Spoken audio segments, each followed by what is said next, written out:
So here is a brief overview of the study on conflicts in global virtual teams and the review of the data that I have prepared for that study. So let me share the screen and let's take a look here. So this stream of research potentially can lead to 3 or maybe even more papers. One, we thought about maybe a study or a paper that looks at how conflicts in the team affect team dynamics and team performance. There is a theory that maybe conflict is not always bad. Maybe conflict, at least constructive conflict, at least improves creativity and quality of the solutions. And so first paper can look at that. Second, a very obvious question, what predicts conflicts? Again, conflicts may be good, but generally they are bad, or at least some of the conflicts are bad. And so the question then is why some teams have more conflicts than others. Is it something about the team size or team composition or the age or education level or experience of the team members? And so there are all kinds of possible predictors here. And then finally, team conflict asymmetry perception asymmetries. Different people see conflict differently. So when you ask same team members or members of the same team how many conflicts they had last week, for example, different team members will give us different answers. And that difference can be because not everyone was involved in a conflict, but also because different people can define conflicts differently, can perceive them differently. What seems like a little misunderstanding to me may seem like a major conflict to somebody else. And so for this study, let me get the study here. So we will have some individual level data and some team level data. And so let me highlight the data here that I would like to include in this study. So obviously we need the team level ID and other respondent IDs so that we can match team level and individual level data and possibly even country and maybe more. Demographics seems very relevant, both because maybe these things predict perceptions of conflict, but also for control purposes. How well people know each other seems like a major predictor of conflict. So in teams where people know each other well, maybe conflicts will be less common. Attribution bias seems very relevant. Maybe people who attribute problems or successes externally, not to themselves, maybe they will be more prone to conflict. Barriers, we probably need only actual, to what extent you have all kinds of issues, but I will also include expected. So are those people who expected time zone differences, cultural differences, language differences to be a problem? Did they have more conflicts? And then we also have, as I said, the actual measures of these tendencies. And so we'll see if people who did experience challenges with cultural differences, time zone differences, if they actually had more conflicts. I'll include here also the coaching. In the past couple of semesters, we've been experimenting with coaching, and so it's been available, coaches have been available to the teams. So it might be something that we want to test if availability of coaches led to fewer conflicts, but again, not sure if we have enough data to test it correctly. Communication style, probably irrelevant, but just in case, let's include it. Maybe people with some communication styles are more prone to conflicts, or at least are more likely to see a misunderstanding as a conflict. Communication frequency, I'll include the whole block here. We have, and then the type of communication tools they used. Again, presumably the more people communicate, the fewer misunderstandings they have, but also maybe how they communicate matters. Did they use Skype? Did they use email? Just in case I include all of that. And as you can see, some of these communication frequency, for example, we measure every single week. So when you see this at 4, at 5, at 6, that's the week when the question was asked. And as you can see, we have this question every week in some different variations for different semesters. So again, if we have more communication, maybe there will be less conflict. Let's see what else here.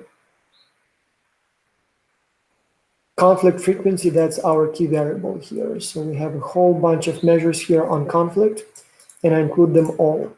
Again, you have to look at the specific semester to see what we measure. So sometimes it would be a simple question, how many conflicts you had, and as you can see, we just ask it every week for many, many semesters. Then starting in 2017, we changed how we ask that question, and we ask differentiate between interpersonal conflict, process conflict, and task conflict every week. Again, maybe some types of conflicts are positive and some are negative for the team. And so we want to differentiate that. And then in a few semesters, we had a long measure of conflict in teams. So it had like 20 items or something like that. And so that probed every possible dimension of conflicts in teams. So I'm including all of those just in case we need them. So we have different measures. And obviously I also include conflict resolution style, even though we measured that only in 1 or 2 semesters. As you can see, we had 2 semesters here, then we didn't measure it, and then we had another semester here. So just in case we need that, I include this measure here. And something doesn't seem right here because in this semester, it's 2019, we should have more like 4,000 responses. So I will not be surprised if these are missing either a 0 or something else is not right. But again, maybe it was only a subset of people who took the test. So we'll have to take a closer look once you are working with the actual data. Let's include here if the team has any problems with scheduling and workload distribution. It probably doesn't matter, but I assume if there are problems with scheduling and workload distribution, maybe there will be more conflicts. So let's include it now, and if we don't need it, we can exclude it later. Cultural intelligence seems like a very relevant construct. Maybe people who are higher on cultural intelligence are less likely to have conflicts. We have a bunch of other measures of cultural intelligence, but I will skip them. We don't really need them, I assume. We just use the one that has been published and widely accepted. We need cultural background. So we have here cultural identification, what country the people come from, international or local student, what country they consider home, what country they consider where they study, where they were born, things like that. Do they come from multicultural background, parents of different cultures? So all of those probably have some effect on how people perceive conflicts. I will include also a measure of cultural values. Again, maybe people who are individualists or collectivists or something like that, maybe they're more prone to conflict. And so I'll use 2 instruments here. U is probably the better one because it's been published. Ours is actually better when you look at the quality of the instrument. iWork is the X-Culture developed instrument. It has more dimensions, it's better. But this one is closer to Hofstede's. It has the same dimensions. So when you look at the variable names, you will see that's cultural values by U, measuring masculinity. Cultural values by U, measuring long-term orientation. Cultural values by U, measuring power distance and uncertainty avoidance and so on. So you might want to use it, and we used it in enough semesters to have the full measure. So maybe people from, I don't know, collectivist cultures are more likely to report conflicts, or maybe high power distance, or maybe uncertainty avoidance. So let's include that. Emotional intelligence, definitely relevant for conflicts. I don't even have to explain that. Language proficiency, again, maybe some people who don't speak English fluently, I don't know, either see more conflicts or have problems with that. Locus of control, we talked about that, and I'm not sure how these two are different. I think we had a different scale in one of the semesters. So let's include that, and then we have another one. So motivation, it could be both a predictor, but maybe a consequence. Do people who experience more conflicts, do they experience a drop in motivation? So that's the side of the equation, what the conflicts lead to. Motivation to participate, probably irrelevant, but just in case, let me include it here, the one that we measure every semester. So some people participate because they want to win the competition. Some people participate because they, all kinds of reasons. And so let's, to keep it clean, I don't think that's relevant. Let me exclude it. I don't think we will need it, but for now, if needed, we'll add it later. Now, how many team members participate in the team? That seems like a very important measure here, because yes, maybe if some people are not participating in the project, maybe that leads to conflicts, or vice versa. If there are conflicts, maybe people stop participating. So it seems like that would be relevant in the context of this study. So let's see. the level of participation self-reported. This one's interesting. So if people report that they do all of the work, and as you can see, we have it at week 3, 4, 5, and so on. Do those people are also more likely to see conflicts, or people who are more confrontational? Do they tend to report that they do more work than others? Seems like it's a relevant construct. Another measure of how active the team is, and again, seems like a relevant construct here. So let's see what else we have here. Peer evaluations seems like a very relevant construct. Again, it can be a predictor. Maybe people who are more friendly, people who are more whatever it is, maybe they will have more conflicts or fewer conflicts, in fact, people who put in more effort, but also the other way around. So when there are conflicts in the team, maybe people will drop their performance and peer evaluations will suffer. So let's include that. Now, note that for some block here, we have peer evaluations given. So when you see that given, that's what I give others when I do peer evaluations. So this first project or first block was that's what I receive. Here, that's what I give others.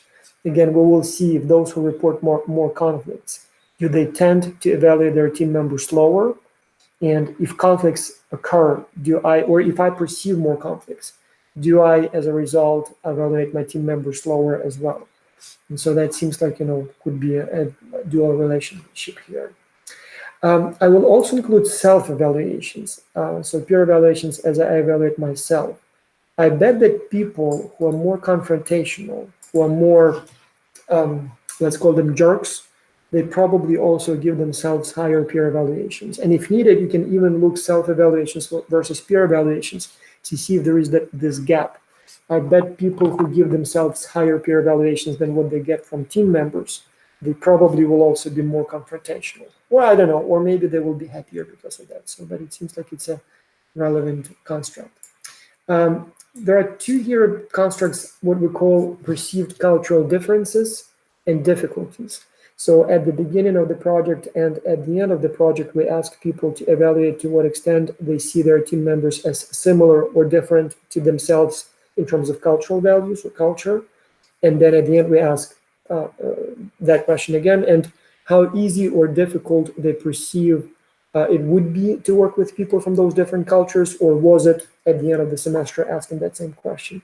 It seems to me that people who perceive more differences maybe will be more prone to conflict, or maybe not. So I just included, if we don't need it, we'll delete it later. Big Five personality seems like a very relevant construct here, conscientiousness especially. So I include that here. Readiness test, I will include only the score, total score. You don't need the scores for each of the questions. But again, it's a kind of proxy for IQ, cultural intelligence, general cognitive ability. So maybe smarter people experience more conflicts, or maybe the other way around. And then obviously satisfaction with the project, I'll include that here, report and structured team. Again, presumably people who experience more conflicts probably will be less satisfied. Or maybe the other way around, when people are less satisfied, they report more conflicts. So it seems like we will include it. So I'll also include self-efficacy, to what extent people are confident they can complete the project, and if in any way that relates to the number of conflicts. Propensity to trust people. Probably people who don't trust others or don't tend to trust others, probably they will have more conflicts. Team chemistry seems like a very relevant construct. So again, it's a measure of how frequently and how much team members talk about things that are not related to the task, about movies and hobbies and, I don't know, fun things. And so it seems to me when people talk more about those other things, they probably like each other more and will have fewer conflicts, and vice versa. When there are fewer conflicts, they probably will engage in that behavior. Team chemistry will be better, but we'll have to see. And then all kinds of measures of team climate. I'll include them here again, perceptions of safety in team and things like that. Presumably, when teams have a bad team climate, they'll probably have more conflicts, and the other way around. So team commitment probably is affected by conflicts. Team culture, we had a couple of measures here, so let's see if in some way it relates to team performance and conflicts in teams. Team identification seems like relevant. construct. Again, if I have conflicts, I probably will identify with the team less, and vice versa. If I identify with the team more, I probably will experience fewer conflicts. Very important, trust in teams. Again, we didn't measure it in many semesters, but we have a few. And so we had some measures extended and some short. Again, trust probably reduces conflict, but we want to see here. We don't need these variables. That's for a whole different study. I'll include it here, exclude it here. So, but here is another measure of team climate for 2019. So I'll include it here, and just in case. And team member exchange, well, let's include it. So quality of interactions among the team members, we measured it only in the previous semester, so we don't really have many semesters of this data, but let's include it. And I'll do also the team level data. So we want to probably test or control at the very least for things like team size, team diversity. So why not? Let's, maybe larger teams have more conflicts, or maybe, I don't know, more diverse teams have more conflicts. Plagiarism, we probably don't need that, but let's see, do teams that have conflicts, are they just cutting corners and plagiarizing? We will test. And finally, most importantly, the quality of the team report. Again, we have a lot of measures here, so they're more or less the same every semester, but as you can see, this block was used in 10, 12. This block was used in 12, 15, and so on and so on. They're very similar, but just in case, let's include all of them. And we will see. I mean, do teams that have task conflict or process conflict, do they write better reports, more creative reports, and things like that? So let's stop it here. And so I'll have the data ready. And yeah, if we missed anything, we will edit later. And if I added too much, which I did intentionally, then it's easy to delete the variables that we don't need.